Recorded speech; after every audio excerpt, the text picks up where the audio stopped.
नमस्कार, candid conversations के episode में आपका स्वागत है। आज का ये मेरा दूसरा एपिसोड है और मंगलवार मेरा दिन होता है, तो पहला मैंने अभय दुबे सर के साथ किया था और मुझे बहुत ही मेरी खुशकिस्मती है, आज मैं बहुत दिनों के बाद सुप्रिया शिने जी को पकड़ पाया हूँ। चूंकि आज एक बहुत इंपॉर्टेंट दिन था, तो मुझे लगा कि आज कैसे भी करके मुझे इनसे बात करनी चाहिए। नेशनल हेरल्ड का जो मामला था, आप सबने अब तक सुन लिया होगा कि उसको एक खारिज कर दिया कोर्ट ने, उसका कॉग्निजेंस लेने से, संज्ञान लेने से ही मना कर दिया है। ये बहुत बड़ी बात है। और जो उस केस का मर्म निकल के आ रहा वो ये है कि एक प्राइवेट आदमी की जांच की कंप्लेंट पे ईडी को वो जांच ही नहीं करनी चाहिए थी। दूसरा एस्पेक्ट उसका ये है कि ये जो सारा नेशनल हेरल्ड का मामला है, मैं सुप्रिया से भी उसको शॉर्ट में पूछूंगा अभी उसको ब्रीफ करने के लिए, लेकिन जो मैं समझ पाया हूं कि वो जो जो केस है वो एग्जैक्टली वैसा ही होना चाहिए, नियमतः जैसा किया जाता है, जो होता है वो बाई बुक है, उसमें कोई गड़बड़ी नहीं है। लेकिन ईडी को जो काम नहीं करना चाहिए था वो उसने किया और उस चीज की जांच की जो होना चाहिए था, जो फैक्ट है, जो सच बात है, उसकी जांच वो कर रहा है। खैर, तो मैं सुप्रिया जी दो चीजें आपसे पूछूंगा। एक तो ये केस बहुत बड़ी राहत लेकर के आया है, जरूर आज सोनिया जी, राहुल गांधी जी को खुशी हुई होगी, लेकिन जो मेरी जो चिंता है वो है कि एक नई एफआईआर की गई है और उस पर अब जांच शुरू हो जाएगी। इसको आप लोग कैसे देख रहे हैं? आपको, आपके दर्शकों को सर्वप्रथम तो नमस्कार। और नहीं, इतना मुश्किल नहीं है मुझे पकड़ पाना, आप तो जब चाहते हैं तो पकड़ लेते हैं मुझे। ज्ञानेश जी देखिए, ये राहत लाया, इसने क्या किया, मुझे लगता है मैं इन संज्ञानों में इसलिए नहीं जाऊंगी क्योंकि राहुल जी को फर्क ही नहीं पड़ता कि उनके खिलाफ कितने भी केस चलते रहे। सोनिया जी जिस तरह से सरकार से इस उम्र में भी लड़ रही है, जिस तरह से उनको धता बताती हैं, मुझे नहीं लगता उनको फर्क पड़ता है। लेकिन हाँ, एक एवरेज कांग्रेस वर्कर के लिए अच्छा दिन है। और मुझे ऐसा लगता है कि एक जो बिलीफ है कि सत्य और साहस से लड़ाई लड़नी चाहिए और उसकी ही अंततोगत्वा जीत होती है, उसमें विश्वास और प्रगाढ़ होता है।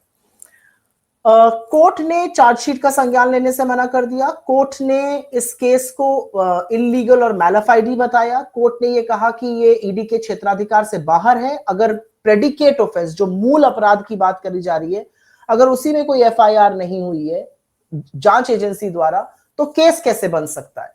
मैं थोड़ा सा पीछे जाना चाहूंगी और ये जरूर बोलना चाहूंगी और बताना चाहूंगी कि ये केस एक्चुअली बना कैसे।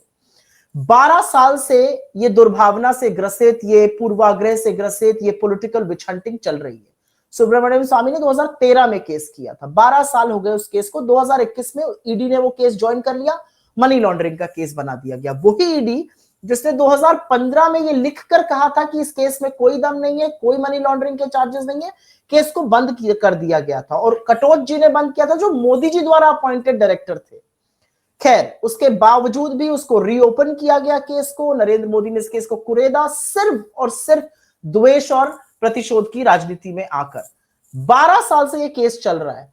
आपके पास आज भी ऐसे साक्ष्य और सबूत नहीं है कि आप इसमें कुछ कर सके, और अब कोर्ट ने आपको धता बताते हुए कहा है कि ये मैलाफाइडी और इलीगल है।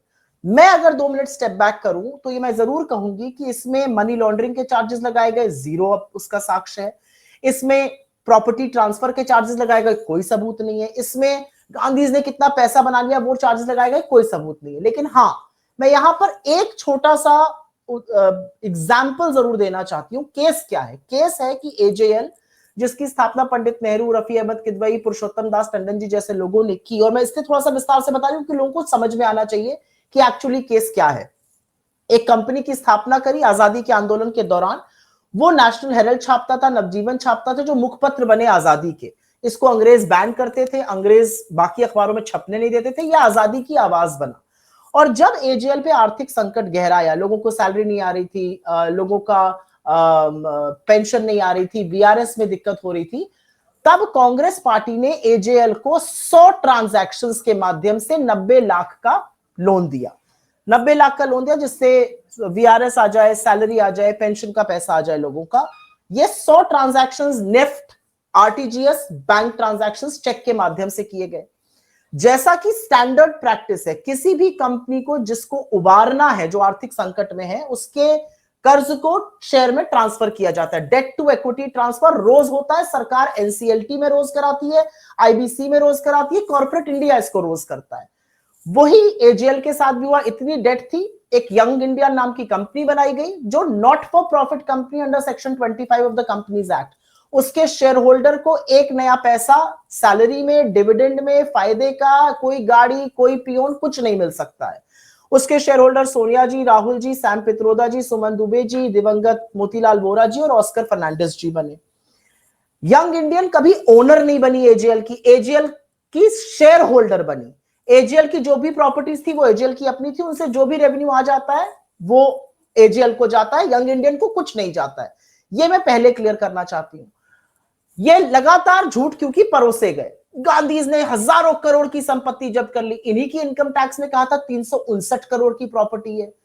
प्रेस कॉन्फ्रेंस करने जो बीजेपी का बेलगाम प्रवक्ता आता है वो उसको 2000 की बना देता है, मंत्री खड़ा होकर 5000 करोड़ कह देता है। तो पहले आप डिसाइड कर लीजिए कितने की प्रॉपर्टी है। खैर जो भी है, एजेएल का है, young Indian not for profit company, उसको एक नया पैसा नहीं मिला, उसने कोई धांधली नहीं करी। एक नए पैसे का जहां एक्सचेंज नहीं हुआ वहां पर ईडी ने मनी लॉन्ड्रिंग केस बना दिया और आज मुंह की खानी पड़ी।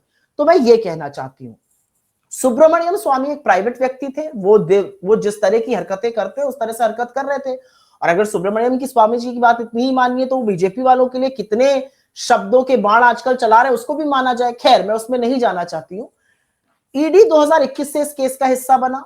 लॉ कहता है कि जो प्रेडिकेट ऑफेंस है उसको इन्वेस्टिगेटिव एजेंसी की एफआईआर चाहिए होती है। आपके पास कोई साक्ष्य नहीं थे, कोई सबूत नहीं थे, इसलिए आपने एफआईआर नहीं करी और वो केस झूठे ताश की पत्तों की तरह धराशायी हो गया।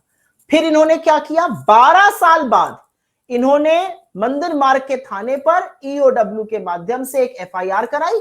अब वो उसको खींचेंगे, घसीटेंगे, जो मर्जी आए करेंगे, उससे हमें कोई फर्क नहीं पड़ता है, क्योंकि कुछ चीजें बिल्कुल साफ हो चुकी है। और उनमें से एक चीज ये है कि बीजेपी की जो द्वेष की भावना से काम होता है वो जनता के सामने है।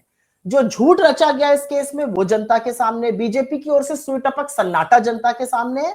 और जो बीजेपी ने पार्लियामेंट में कहा, ये अंतिम बात है, ये कहकर मैं अपनी बात खत्म करूंगी, 2014 से अब तक 6312 ईडी के मामले दर्ज हुए, 120 लोग दोषी पाए गए। मतलब परसेंटेज वाइज 95% केसेस विपक्ष के नेताओं के खिलाफ है, दोषी कोई पाया नहीं जा रहा है। ये सिर्फ छवि बर्बाद करने के लिए, मडस्लिंगिंग के लिए, इसके अलावा क्या है ये? उसमें कोई विपक्ष का पॉलिटिकल वर्कर या पॉलिटिकल पार्टी या पॉलिटिकल आदमी भी है जो कन्विक्टेड हुआ हो, या सारे नहीं, कोई नहीं, none at all, none at all. विपक्ष के खिलाफ केस क्यों किया जाता है? जिससे कि चुनी हुई सरकारें गिर जाए। विपक्ष के खिलाफ केस इसलिए किया जाता है जिससे कि लोग इनकी वॉशिंग मशीन में गोता लगाकर शामिल हो जाएं। विपक्ष के खिलाफ केस इसलिए किया जाता है कि कुछ विपक्ष के लोग शायद डर के इनसे गठबंधन कर लें। लेकिन शायद नरेंद्र मोदी जी ये भूल जाते हैं कि आप राहुल गांधी को डरा नहीं सकते, आप कांग्रेस पार्टी को डरा नहीं सकते। आपकी जो मर्जी आए करिए, आप एक नहीं 10 एफआईआर कर दीजिए, लेकिन सबको सच समझ में आ गया है कि विपक्ष के सामने इनकी बोलती बंद है।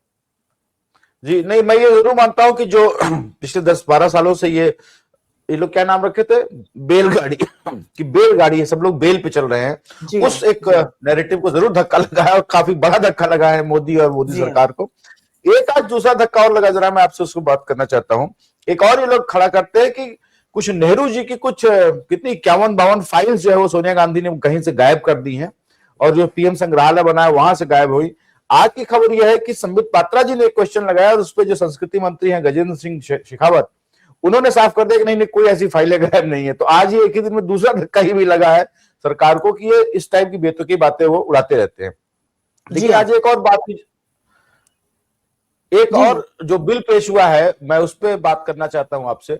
महात्मा गांधी के नाम पे जो मनरेगा हुआ करती थी उसका नाम चेंज किया गया है। उसमें दो बातें हैं, एक उसके नाम को लेकर के बहस हो रही है, और दूसरा उस एक्ट में जो परिवर्तन किए गए हैं, जो बेनिफिट्स हैं, जो पैसा देने का सिस्टम है, जो नंबर ऑफ डेज हैं, जो वेजेस हैं, उस पर बात हो रही है। मैं आपसे पूछना चाहता हूं कि महात्मा गांधी जी के, ठीक है, मेरे हिसाब से अगर आप पूछेंगे तो महात्मा गांधी जी के नाम हटा भी देंगे तो महात्मा गांधी से छोटे नहीं हो जाते हैं। जो आपको ना जी राम जी रख लीजिए, जय राम जी रख लीजिए, श्री राम जी रख लीजिए, जो भी रखना रख सकते हैं। लेकिन जो उसके अंदर जो आपने चेंजेस किए हैं, स्टेट्स को ज्यादा पैसा देना पड़ेगा, नंबर ऑफ डेज कमिटेड है कि इतने ही मिलेगा, डिमांड बेस्ड हुआ करती थी, उस पर जरा हमें बताइए कि आप लोगों का एतराज ज्यादा किस चीज पे है, उसके अंदर जो चेंजेस हुए या नाम पे? बीजेपी को महात्मा गांधी से दिक्कत है। बीजेपी सिर्फ नेहरू से नहीं चिढ़ती है, बीजेपी गांधी से भी चिढ़ती है। और इस बार बीजेपी ने अपना असल चाल चरित्र चेहरा दिखा दिया जब उन्होंने सरदार पटेल, सुभाष चंद्र बोस, बाबा साहब अंबेडकर, बाबू राजेंद्र प्रसाद, सबको कटघरे में खड़ा कर दिया। ये सब लोग सीडब्ल्यूसी के सदस्य थे जिसने वंदे मातरम को अनुमति दी थी। इनमें से कुछ संविधान सभा के सदस्य थे जिन्होंने वंदे मातरम को स्वीकृत किया था राष्ट्रीय गीत पर। जब आप लांछन लगा रहे हैं तो आप उन पर भी लगा रहे हैं, उनको भी कटघरे में खड़ा कर रहे हैं। गांधी से तो इनका पुराना बैर है, गांधी को इन्हीं के गोडसे ने तो मारा था और आज उनका नाम हटाने का दुस्साहस नरेंद्र मोदी कर रहे हैं। खैर, नरेंद्र मोदी तो वो विभूति है जिन्होंने लौह पुरुष सरदार पटेल का नाम हटाकर अपने नाम का स्टेडियम बना लिया, तो उनसे किसी और चीज की आशा क्या की जाए। लेकिन गांधी जी का नाम आप एक स्कीम से हटा सकते हैं ना, ये आपकी दुस्साहस है। जो आप उस स्कीम के साथ कर रहे हैं वो इस देश के साथ खिलवाड़ कर रहे हैं। और 4 पॉइंटर्स में मैं जरूर बताना चाहती हूं कि हमारी आपत्ति नाम को लेकर भी है और बाकी क्या पॉइंटर्स है। देखिए, मनरेगा जो है वो काम की गारंटी देने वाला कानून है।